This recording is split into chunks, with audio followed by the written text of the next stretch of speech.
Hey, beautiful souls, it's Scooby Scoops with Soulfully Hers, where we keep it real, raw, and 100% authentic. Each week, we dive deep into the lives of Black women, our struggles, triumphs, and everything in between. You ready? Let's get into it. Today, we're talking about something that many of us wrestle with, embracing our authentic selves. How often do we shrink ourselves, hide parts of who we are, or even mold ourselves to fit into expectations that don't even feel like us? Whether it's family, society, or even the pressures we put on ourselves, the journey to just being can feel like a battle. But here's the truth. Your quirks, your passions, your imperfections, they're what make you powerful. So in this episode, we're breaking down how to identify and break free from limiting beliefs, the process of letting go of mass and people pleasing. Woo! I could go on for hours about the people pleasing, okay? And most importantly, the freedom that comes with being unapologetically you. So if you're ready to stop shrinking and start shining, grab your tea, coffee, or journal, whatever helps you tap in, and let's talk about it. Disclaimer, I am no professional, okay? I am no therapist. I am no counselor. I am just a Black woman who needs an outlet to vent. And let's find some other Black women so we can talk about this, okay? So, being unapologetically you. Oh my God, let's just talk about the positives before we start diving deep into it, okay?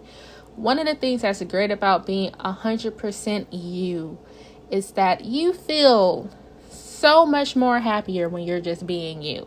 Okay, I have found that that when there were times where I would like pretend to be somebody that I wasn't, like whether it's for work or around probably like friends or whatever, baby, it did not go well. I felt like I was like a robot or something. It was just I was like, it just didn't feel right. So, like, let's talk about an example. So, let's talk about when it comes to work and you doing an interview or whatever. Y'all know how it is. Oh my God, I can't talk. Like I said, this podcast, we're being 100% us. So, if I mess up, stutter, or whatever, I'm just being 100% authentically me. Okay? Please don't judge me. We listen and we don't judge. But, let's talk about, when you're doing a job interview. I remember for years, I used to have that thing, that interview wig. That little wig that you wore because, you didn't want to show off your locks or your braids or your fro. And, you wanted to be presentable because, the media likes to showcase that Black women are loud, we're ghetto, we do too much. So I used to believe in all those things. I used to have my little straight wig, sitting there like, yes, this is why I want the job. And then it just didn't feel right. I was like, I want a place that wants me for me. So I think probably like a few years ago, that's when I started wearing, the fros, the braids, everything. I'm like, this is me and this is what you're going to get. Like, even when I would talk about like why people should hire me and stuff, I was being more true to myself. I was just talking about my passions. I was just talking about what drives me to do the work that I do. And then I noticed that your girl started getting more callbacks. Your girl getting second interviews the same day or like even minutes after doing the first interview. I remember that happened one time where I was just like talking about myself and talking about what I love and all that good stuff. And then probably like 5 or 10 minutes later, they called me. They were like, we really like you so much. You want to do a second interview? I'm like, heck yeah. I want to do that second interview. Like, yes. But, just being 100% authentically you, it's just something that's just so beautiful because we are in a world where there are so many people who wear a mask. There are so many people who pretend to be what other people want to be. And it's like, it just feels, one, it feels genuine. And then two, it just feels so refreshing. Just having people just being themselves. So let's talk about people pleasing. I really want to get into like talking about people pleasing. Like, okay, so a week ago, I was taking this class and they were talking about codependency. And To be honest, I really didn't fully understand what codependency was. I just thought you were just dependent on other people. Like, that's what I really thought it was. But when they were breaking it down, it was like, you people please. Because maybe you had like some parental figure in your life who were hyper critical of you. And I was like, oh snap. Okay, wait, we get into something. And you do things to like overly, well, I don't want to use the word in there, but like overly please people, right? It's like you're going above and beyond just so that person could just show you some recognition or just to say that, they're proud of you or whatever the case may be. And then I found out throughout my entire life, that's some things that I would do all the time. Like, there were people, like, I had bullies who would be mean to me and all that, but I will always try to be nice. I will always, like, take care of people before taking care of myself. And that's something that I'm learning now, is that when you are a people pleaser, you are literally neglecting yourself. You're neglecting your needs because you're like, I need to make sure that these people are okay first before it comes to me. But the thing is, you're never going to get to yourself. Like, how many of y'all actually, dealt with that with people pleasing? I remember I was talking to my director and we were talking about, like, as Black women, we have that trope of, we got to be the strong Black woman, in media, we always talk about how the Black women, in slavery, we were the mammies, so we were taking care of everybody. And it's like, that's just like something that we carry with us, is that we have to be the strong Black woman. We have to make sure we take care of everybody. We got to make sure that we are on top of our A game. We got to make sure we're going above and beyond. No matter how horrible people may treat you, you still got to go above and beyond, and you have to move gracefully. You have to be strong. You can't be sad. You got this. You could have a ton of stuff on your plate. You could have a ton of stuff on your shoulders, because guess what? You got it. You are a strong Black woman. No. We deserve to be weak. Not to make it sound negative, but it's like, I deserve to take a break. I deserve to, relax, because I'm always on go. And I really just have to sit here and just like reflect on everything. And I'm just like, I really do people please a lot. And the only person who I need to please is myself. And, a couple weeks ago, I definitely had a breakdown because I was just like, I'm overly stressed. This is just like too much. It was just like really a lot. And then I had to really just sit there and realize and sit in my emotions and just be like, girl, we got to change some things. And like, one of the things that is really heavy on me is that codependency. I people please a lot. I tend to make sure everyone else is okay before checking in with myself. And I'm like, I can't do that. I can't and will not do that. I need to, set boundaries. Oh my God. Oh, we're going to have another episode just talking about setting boundaries. I have a hard time setting boundaries, but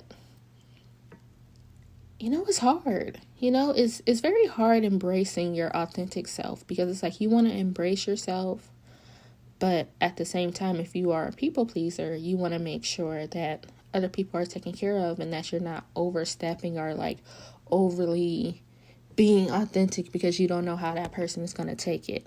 When it's like, in reality, baby, if you don't like me for me, there's the door. You could go straight over there, and it's just crazy. It's a lot. It's a lot being a Black woman. It really is. It really is being a Black woman.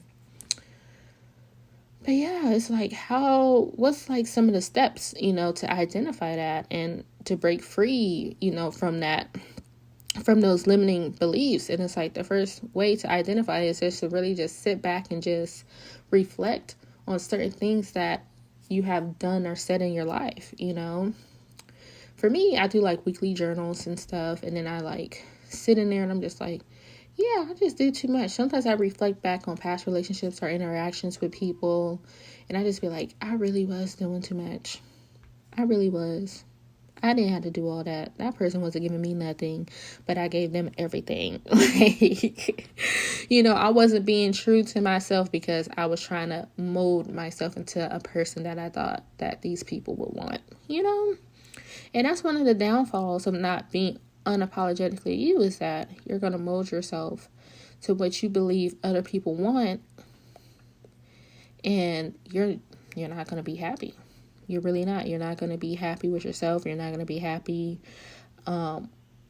with who you become. You're not going to be happy being in that mode because you're just like sacrificing yourself. Because if you're molding yourself to something that somebody wants, 9 times out of 10, you don't like that mode that people want. You don't like that. So you're going to sit there and be miserable because you're going to be sitting here pleasing all of these people. But at the end of the day, you're going to be exhausted emotionally, physically, psychologically, whatever. I can't speak right now, but it's okay because I am authentically myself. I don't care if I mess up. It's okay. But I had to really just sit within that, I had to know that I was sitting here wearing these masks and I was not happy. And then I just had to, it's like I literally just had to take the mask off. I really had to say, this is not doing me good. This is not mentally doing me good. This is not physically doing me good.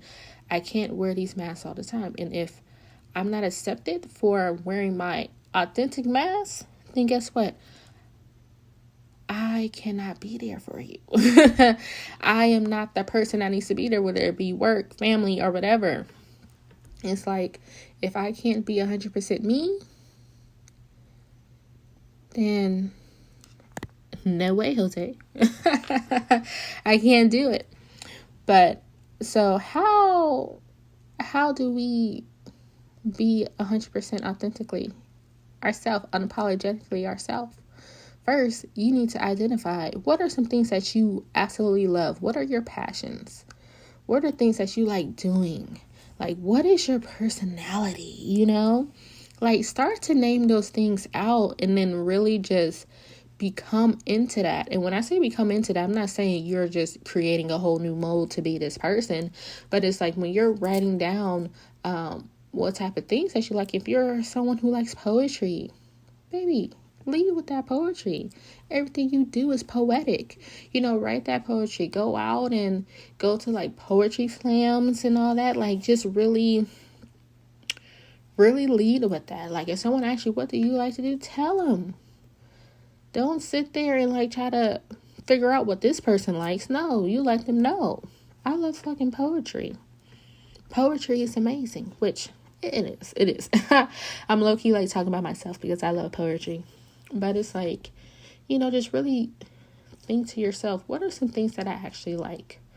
What are some things that I enjoy doing? What do I like watching? It's almost kind of like when you have like your favorite show or something, and then someone's like, oh, what's a good show? And then you tell them the show, and then you just start to light up, and you're like, yes, this show is amazing. They did this and they did that.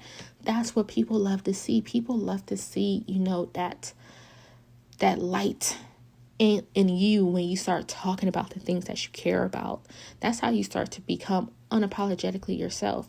It definitely does take confidence. You have to come in it. You have to, step into that spot of like, you know what?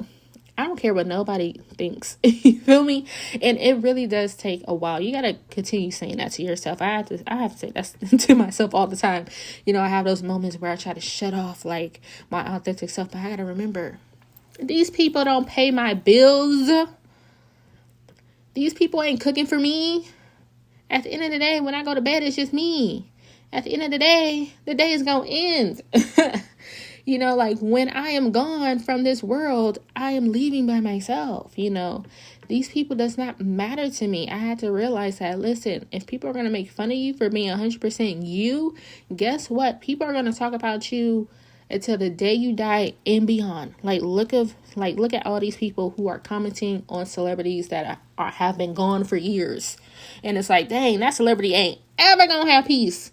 They still be talking about Michael Jackson. And I love Michael Jackson. I would go to war for Michael Jackson. Okay, say anything about Michael Jackson.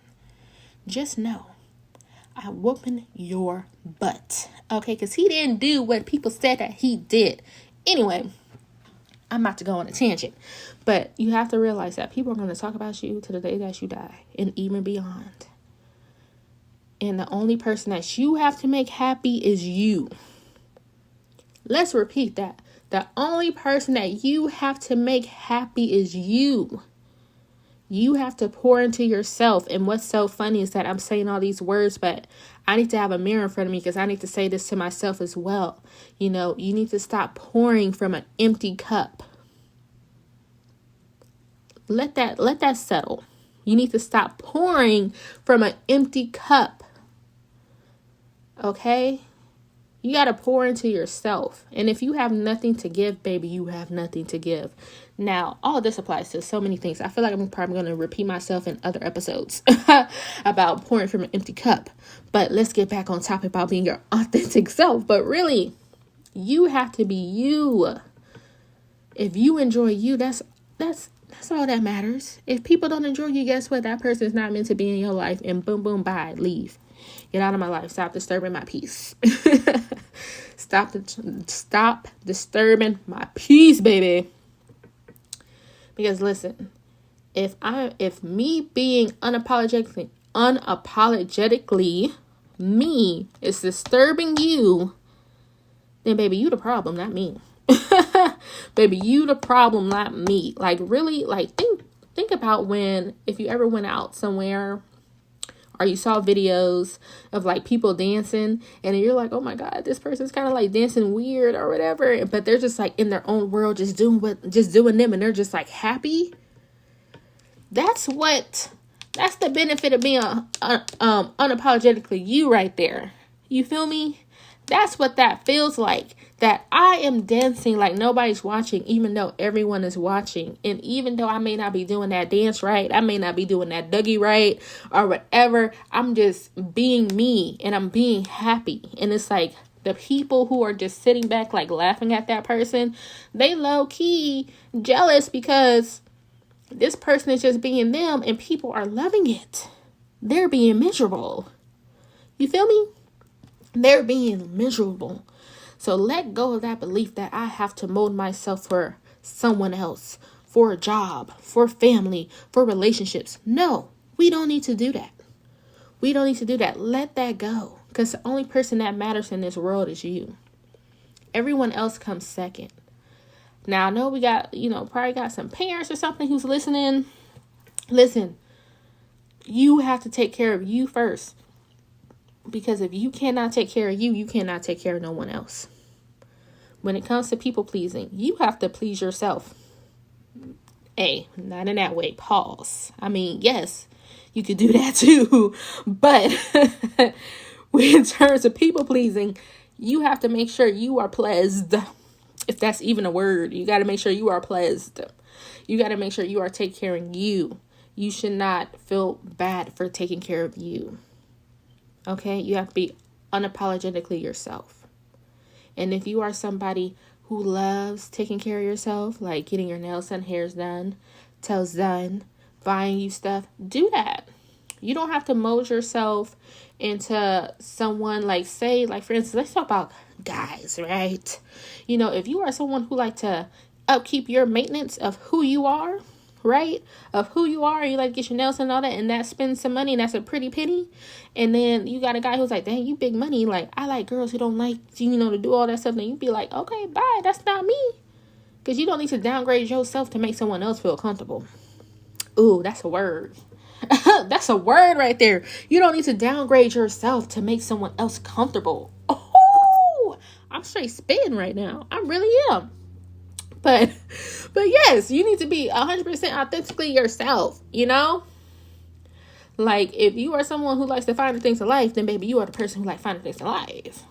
And if someone don't like that, then they could just go because what they want, that's not you. Do what makes you happy. That's how you embrace your authentic self.